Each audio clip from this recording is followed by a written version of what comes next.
few weeks ago, the new Baymax show came out on Disney Plus, and this happened. Excuse me, which of these products would you recommend? These are the tampons I usually use. They're more comfortable for me. Thank you. I always get the ones with wings. Thank you. These might be easier if it's her first period. In case you missed it, there's a trans mask person recommending tampons. And the whole context is that Baymax is a healthcare robot and spends the episode helping a kid come to terms with their first period. It's a great episode that will no doubt help children. Getting your period is supposed to be like this huge deal and means I'm different now, right? Your body may change, but you will always be you. But you can probably guess what happens next. This is what Disney is pushing on your kids now. You have a transgender man offering advice for maxi pads or tampons or whatever. When we talked about the not-so-secret gay agenda, this is what those leaked Zoom calls were all about. I didn't know that that could have a period. They have started to insert their not-at-all-secret gay agenda into all of their programming. They are coming for your children's brains. Is that not enough to get you to wake up? There's a culture war going on right now. And I've talked many times before about the usual suspects, conservative politicians and commentators who have demonized Disney for spreading a quote-unquote woke agenda. It isn't the first time there have been protests like this against Disney, and it certainly won't be the last. But that's not what I want to talk about today. Let's talk about transphobic Disney fans.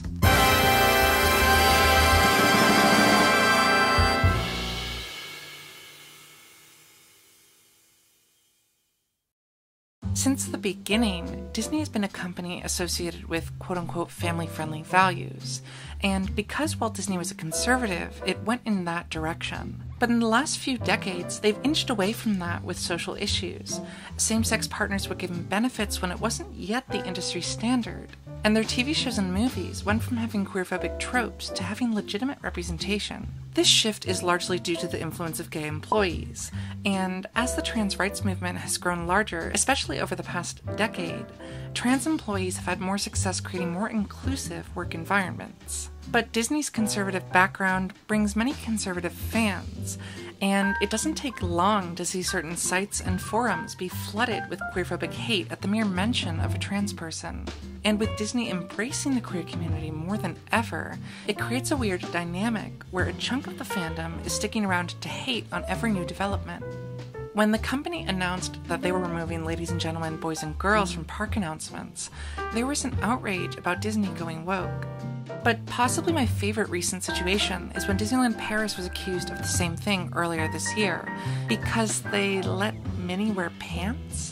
It goes back to like when they did this to the M&Ms and now they're making her more masculine, and I'm glad that they're now realizing that this needed to be addressed. All of us were traumatized when we saw Minnie Mouse and she was looking like a female. This is why people don't take these people seriously. They're trying to destroy fabrics of our society, pretending that there's issues. So everybody looks over here. Look at Minnie Mouse. The world is going forward because you've got her in a pantsuit. Because Disney is such a cultural force in the US, most people who work at the company are fans too. People grow up loving Disney and aspiring to work there, so there's a revolving door of people who grew up as Disney fans, creating movies for the next generation of fans.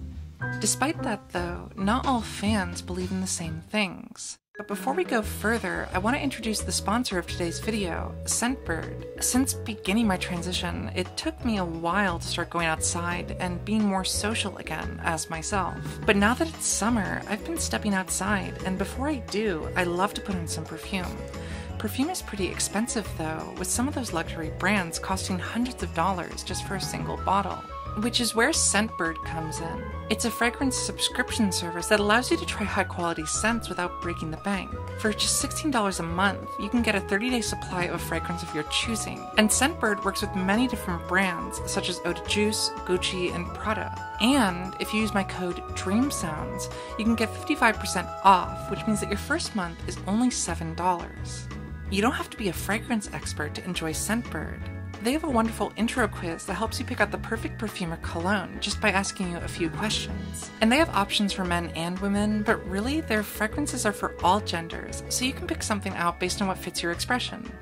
This month, I got Blush by Kenneth Cole. I recently went to Provincetown with John for a little vacation, and I was wearing this the whole time. The hints of sugared raspberry paired well with the smell of the ocean. I also received a few other fragrances, such as Silhouette by Christian Siriano and Bite Me by Confessions of a Rebel. As you can see, each fragrance comes in a small vial contained within a cool case that's protected by a convenient bag. And if you want to change things up, swapping the cases is incredibly easy and intuitive.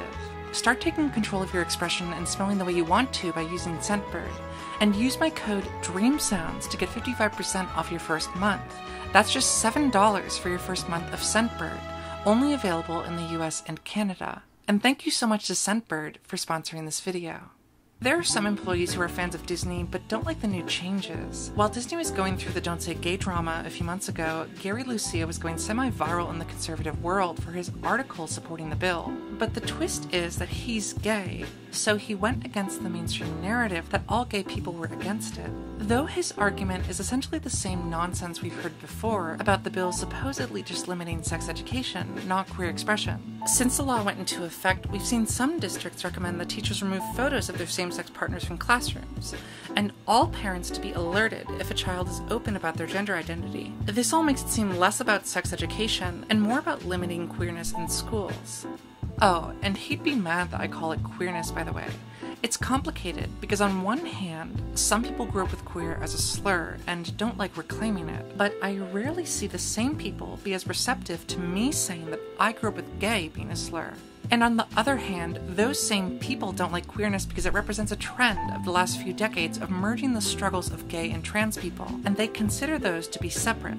Aside from the fact that gay as an identity is a recent phenomenon compared to the larger history of gender variance and sexuality, existing outside of cisgender heterosexual norms, they don't care. Any gay adult man who felt kinship with that little boy dressed as Tinkerbell should be made aware of this. It is a very different culture from the time you grew up, even from the world 10 years ago. In today's culture, that little boy would not be told it is okay to be gay. He would be led to believe he is quote-unquote really a girl. Across the nation and the world, gender nonconforming boys and girls are being pushed into believing they are trans. This is what is at the core of teaching quote-unquote gender identity, and it is a form of conversion just as contemptible as those religious groups that attempt to quote-unquote pray the gay away.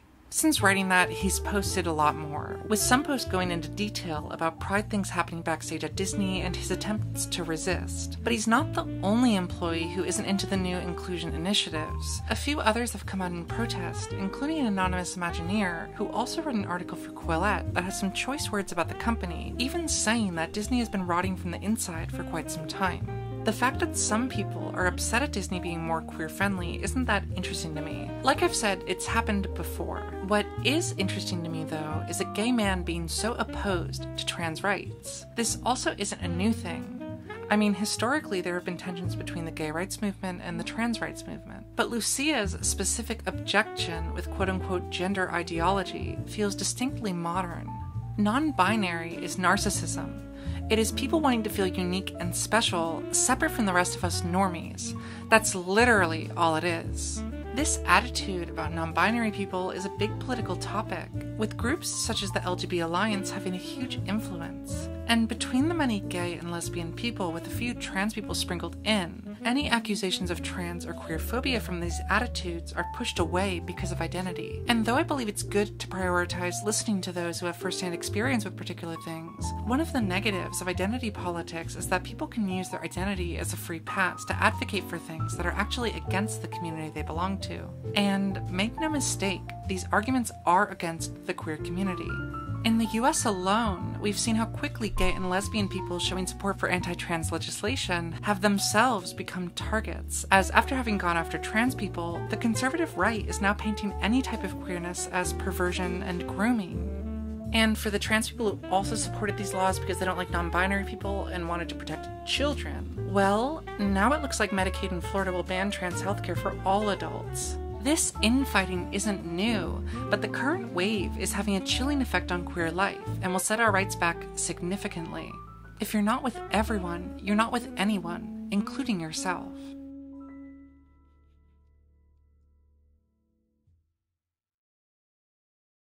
At the end of June, Disney Plus released their second Pride special. It's incredibly heartwarming and features performances from many queer Disney stars and an intimate section about gay lyricist Howard Ashman's influence on the company, where Alan Menken performs with Nina West. This is the type of special I wish I grew up with.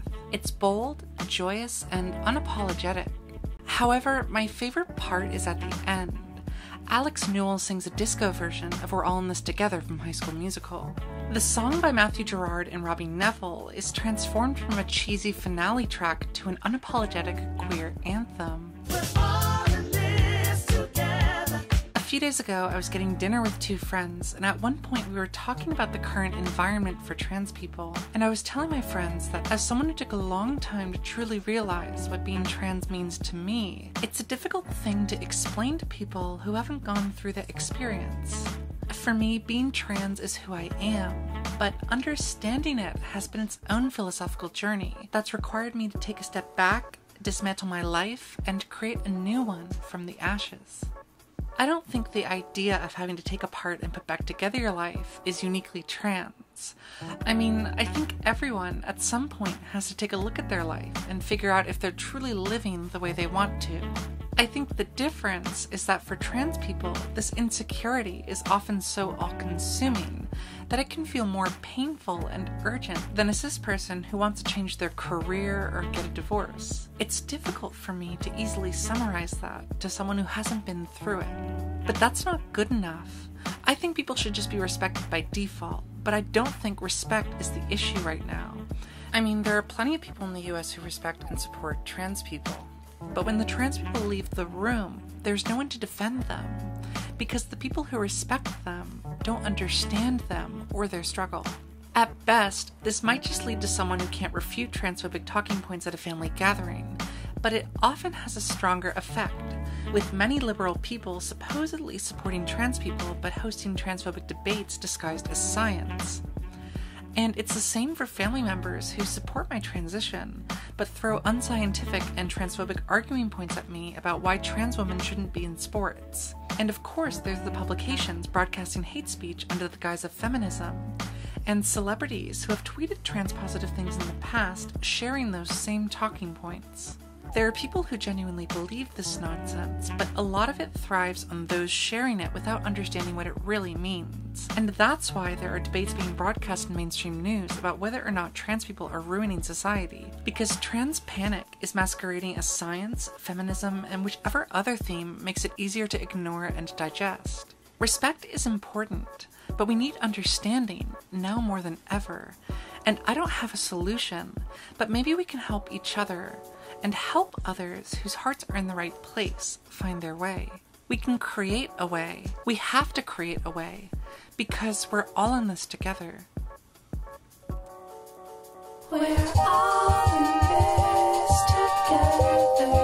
Once we know that we are, we're all stars, and we see that we're all in this together.